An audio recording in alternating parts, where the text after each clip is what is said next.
ഒരിക്കൽ മോശയെ സംബന്ധിച്ച് ഈ ദൈവിക തെരഞ്ഞെടുപ്പ് മനസ്സിലാക്കാൻ മരുഭൂമിയിൽ ഒറ്റപ്പെട്ട സാഹചര്യത്തിലൂടെ അവന് കടന്നു പോകേണ്ടി വന്നു. ഇന്ന് നമ്മുടെ ജീവിതത്തിൽ മരുഭൂമിയുടെ അനുഭവങ്ങൾ കടന്നു വരാറുണ്ട്. ആ മരുഭൂമിയുടെ അനുഭവത്തിൽ കൂടെ കടന്നു പോകേണ്ടി വരുമ്പോൾ നമ്മൾ ചോദിക്കും, ദൈവം എന്നെ കൈവിട്ടു.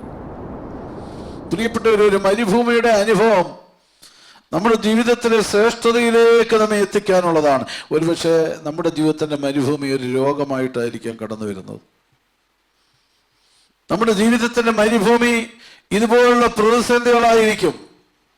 എന്നാൽ ആ മരുഭൂമിയിൽ അവൻ കഴിച്ചു കൂട്ടേണ്ടി വന്ന നാളുകൾ അവന് ദൈവത്തിന്റെ പർവ്വതമായ ഹോറേബിലേക്ക് എത്തിച്ചു.